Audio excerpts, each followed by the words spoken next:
Dinosaur by Stephen Llewelyn, narrated by Chris Barrie. Chapter 1, Part 3.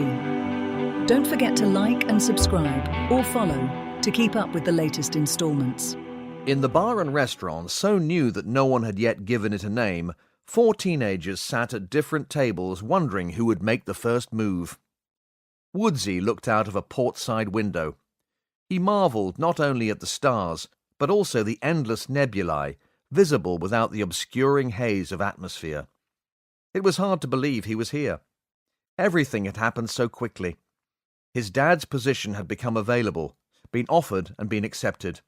Before he knew it, he was suddenly on his way to begin a new life on another world, quicker than the death of a Christmas hit. He grinned at his reflection in the window as he sipped a cold beer. It was good to be 16 at last. With a bottle in his right hand, he lovingly stroked the short, fluffy blonde beard he was trying to grow with his left. Outside, the unadulterated starscape gripped him. "What a view!" he mumbled to himself with a single shake of his head. "This would humble a lesser man." In his heart of hearts, of course, he realized this was no small thing. Such a momentous event, in fact, that he wondered if his mother was watching, if she was still with them somehow. Dr. Thomas Wood's invitation to join the Mars program had certainly been spookily unlooked for. Woodsy now understood that the offer had actually landed some weeks ago. His dad simply chose to wait until his last day of school was over before telling him, not wanting to load his plate with any further concerns. They were here because his father was an exceptional engineer, with PhDs in mathematics and structural engineering from Victoria University in Wellington, New Zealand. Woodsy knew his dad hoped he would follow in his footsteps and become an engineer too one day. He certainly had the mathematical aptitude, but Woodsy preferred to wait and see what called to him. Thoughts of home. Mum. The word came out as little more than a breath. Woodsy had lost his mother Sarah some 13 years ago. He tried not to think too deeply about that. Despite living with the ghost of her loss, his father had poured a huge commitment into his upbringing since. They never really talked about it, but Woodsy knew it was there. Being so young when his mother passed, he always thought of her as a hole in his life rather than an ache. "The stuff you think about when you're leaving your home planet behind," he muttered ruefully. His ancestry traced back to Richard Wood, who had arrived in New Zealand during the 1840s as part of the early mass immigration, and now the Wood family appeared set to become colonists all over again. He breathed in deeply through his nose and out slowly through his mouth. Everything aboard the pod seemed to have that new car smell. He liked it. He sat up straight, coming back to the now with a wry smile. The southern hemisphere must have seemed like a long way from southern England to Richard Wood in the early 19th century. What would his ancestor have made of the 225 million kilometre average distance between Plymouth and Mars? Woodsy chuckled at the thought, suddenly feeling the need for a little companionship, maybe even a few laughs. The bar around him was almost empty, so he glanced around at the other teens once more, before standing and theatrically clearing his throat. "Hi, I'm Woodsy, and I'd like to welcome you to Woodsy Hour." He caught their attention and continued. "For 1 hour only, you get to buy me drinks in exchange for me listening to you droning on about your boring lives and how you came to be here. Woodsy makes no promises to stay awake through the whole hour, nor that he'll remain if drinks are not forthcoming. Your statutory rights will not be taken into consideration. Come on down." Tim Norris and Hank Bernstein Jr. grinned at one another, nodded and approached the young New Zealander with hands outstretched. A quick round of introductions ensued, and Hank called over to the bar for more drinks. Rose Miller studiously examined her tablet, ignoring the trio. She was writing endless messages to friends on her network, blogging a brag about how marvellous space travel was, what with all the stars and stuff, and how only the very cream of the top of the most exclusive set were here with her. Although she would not be able to send the messages until their arrival on Mars, it had been her intention to use the journey to work up an account that would make people back home seethe with envy. Yet somehow, now she stopped to think about it, it felt like going back through the motions of an old life. Did it really matter if her friends from school were jealous? She would probably never see most of them again anyway. Deep, confusing thoughts stirred. After a few moments' introspection, Rose realized that pondering her future was once again proving an uncomfortable exercise. What made matters worse was that she had just caught up on the latest download from a radical teen news feed she followed, called The Social Metronome. Suddenly, she could not help looking askance at these 3 teenagers hanging around in the bar. Also, the barman. Did he have a squint? The article read, "Today, as many as 75% of us suffer from some form of mental illness, a figure which has only increased by 5% in the last 100 years. So that must mean it's stable. Since our holding company was almost bankrupted by a lawsuit last year, following an article where we called a boy an idiot for hitting a snake with a stick to see what would happen, our lawyers have forbidden us from naming any examples.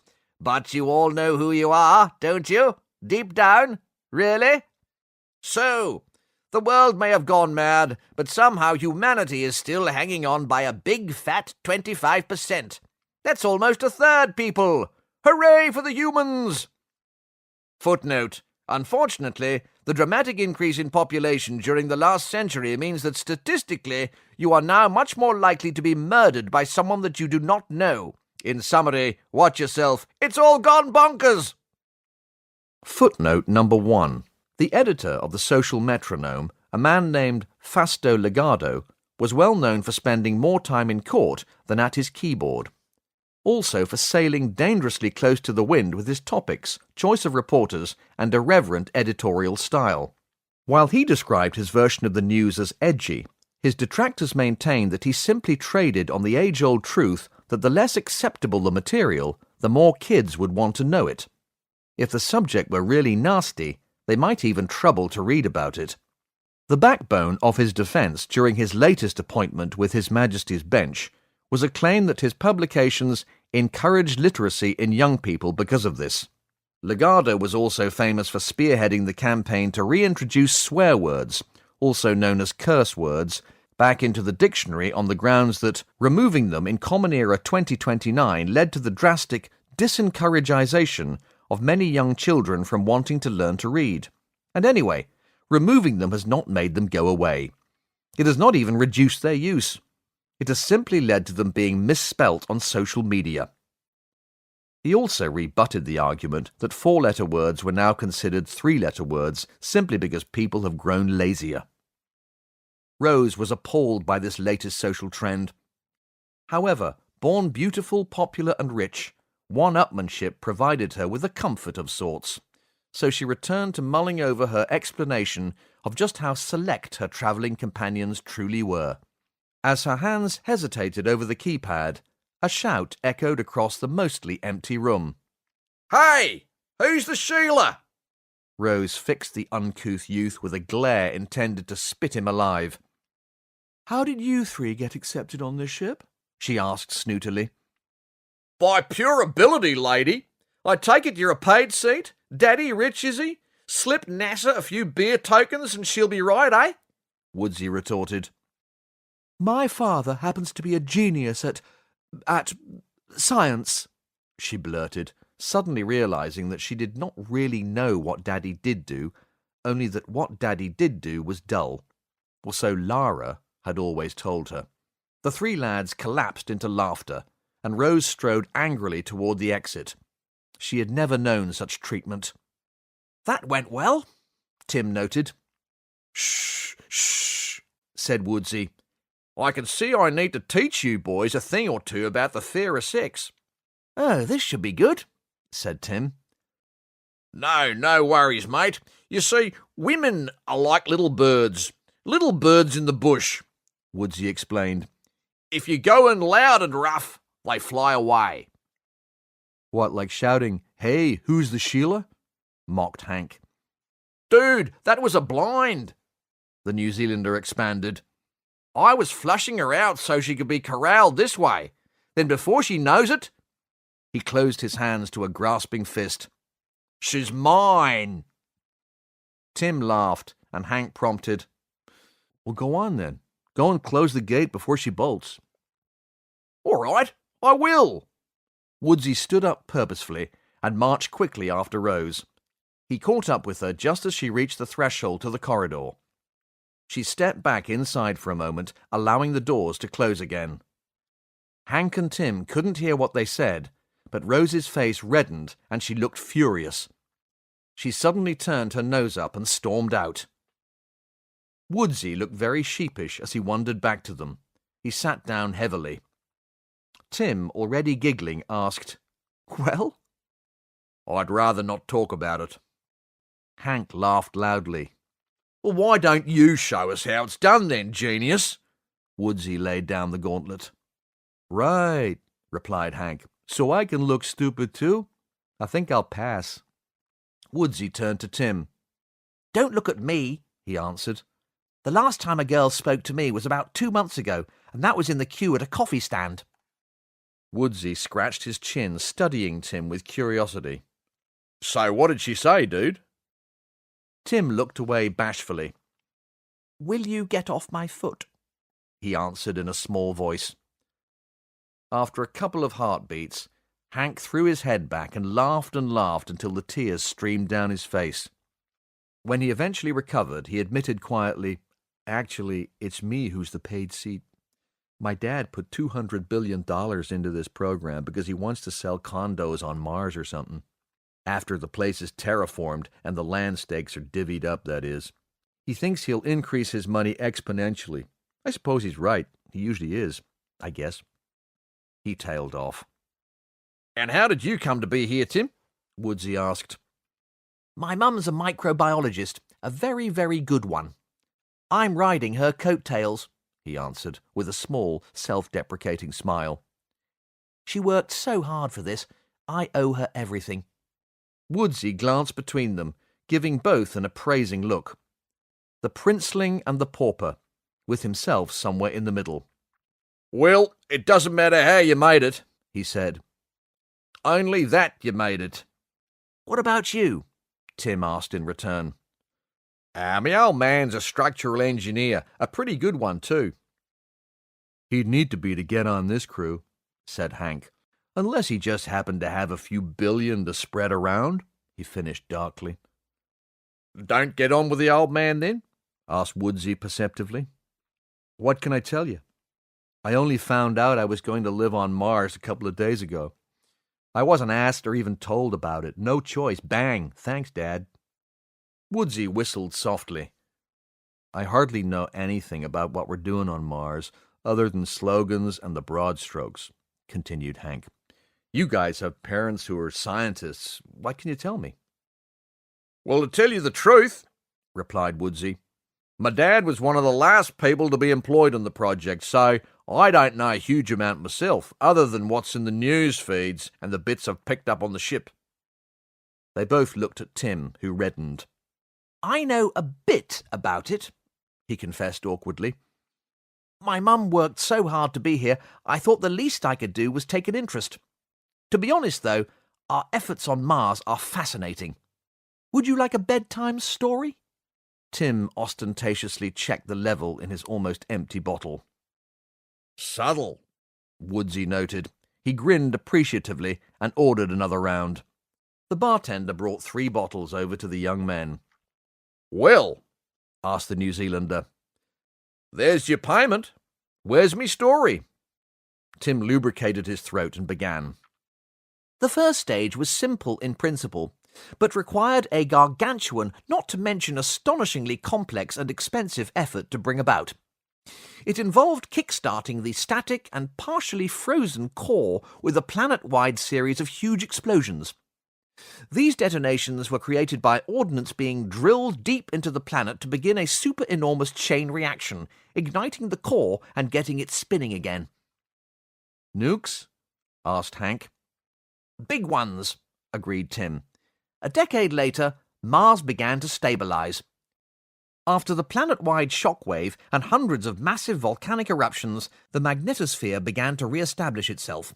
The magnetosphere's an essential element of the planet's natural defenses from the Sun and other bodies spinning around the solar system.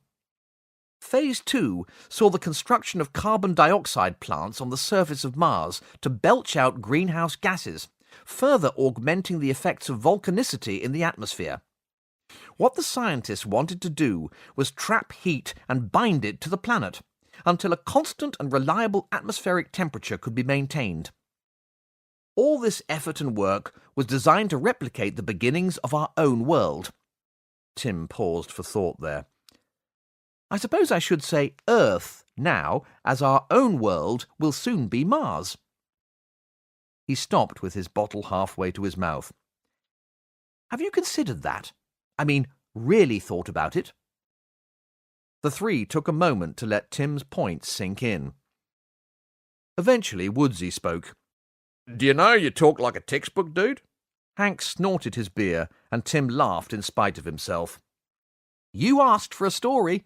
I'm sorry, did you want Three Little Pigs? Little Red Riding Hood if you can manage it, mate. You can have Little Red Planet, if you'll shut up for a minute. Hank laughed again. Please, go on, Tim. I need to know this stuff if I'm going to be stuck there. Anyway, Tim continued, this all needed to be manufactured within a time frame which could benefit us. Mankind, that is. It's a pretty extraordinary achievement. Can't help thinking that it would never have happened if we weren't faced with our end in the fairly short term, or at least the end of the comfortable civilization we've all learned to enjoy. Just goes to show how close to the edge we must really be for even elected officials to pile this sort of money into a science project. I was feeling a little low, but wow, all better now, Hank remarked sardonically. Do you do parties? Now Woodsy laughed too. Well, I'll sort you a happy ever after if you let me tell it, Tim rejoined, playing into the banter and enjoying the attention from these new friends. Not really used to anyone actually being interested in what he knew, he was discovering he liked it. There is a silver lining to this rather noxious cloud, or there will be when we get to Phase 3 in a few years' time. That is, seeding Mars with bacterial and eventually plant and animal life in theory. That's where my mum comes in. We should be able to transplant life from home, hopefully before we kill it all off. Woodsy wet a finger and held it up in the air, looking around in feigned puzzlement. What is it? Ah, nothing. Just thought I felt rain. Must be your silver lining has slipped again. I can't help it if we've annihilated the natural world, can I? Asked Tim reasonably. From the very first moment he saw Woodsy, before the launch, he had observed that the New Zealander rarely stopped grinning. Woodsy added a very overtly indolent wink, too, just in case Tim failed to notice that he was being mocked. Hurry up, said Hank. They'll be closing. Okay, where was I? Tim muttered. When your mum gets to third base, Woodsy reminded him helpfully. Hank snorted again, and caught in the throes of a coughing fit, now had beer streaming down his nose. Eventually he managed to wheeze, He said Phase 3. Third base means... Woodsy and Tim stared at him quizzically. The young American cleared his throat. Something else, he finished weakly. All right, said Tim, holding his hands up. As it happened, Mars wasn't quite as dead as some of our scientists suspected. Deep core drilling revealed that many of the ice seams still contained some photosynthetic bacteria. These microorganisms have proved themselves to be extraordinarily adaptive. You see, hardwired into their genomes is the ability to survive freezing for millions of years, eons in fact, in the thin layer under the glaciers where ice rubs against stone. Similar systems exist in the polar regions of Earth. This pulverized rock acts like a fertilizer for these microbes that are waiting dormant for the chance to photosynthesize again. My mum leads a team of biologists who will study these microorganisms to see how they act and react with Earth-born genomes. She hopes that when Mars has a much warmer, largely carbon dioxide atmosphere, much of the ice will become liquid water once more, releasing these tiny miracles, as she calls them, in their trillions. This should allow them to go to work using photosynthesis to absorb the carbon and give out oxygen. As this process begins to replicate, Mars should slowly come back to life, metaphorically at least. Seeding life from Earth is kind of like a Noah's Ark approach. It was planned around the construction of 4 settlements. As I'm sure you know, 3 of the 4 townships were completed a while back. Only the 4th and final one is still missing one of its factory pods. As you've probably guessed, that's what we're sitting in. "The pub?" asked Woodsy fatuously. Tim ignored him, speaking to Hank instead. "The townships have full manufacturing capability, as well as pubs, for the building and proliferation of the atmospheric processing plants, which will continue to produce greenhouse gases all over Mars. Obviously, this process will largely be carried out using locally mined material. That's why we've got such a large mining and construction contingent on board. I expect Woodsy's dad is part of that team?" Woodsy nodded affirmative. Tim continued. "Other essentials will be bulk transported from Earth via ships like the New World. Their design makes them ideal because—" "My, what big eyes you have! And they all lived happily ever after." "Eh?" asked Hank and Woodsy together. "Just checking you were still listening," said Tim archly. He raised his drink to toast. "Here's to new worlds and new mates." The 3 young men chinked bottles together.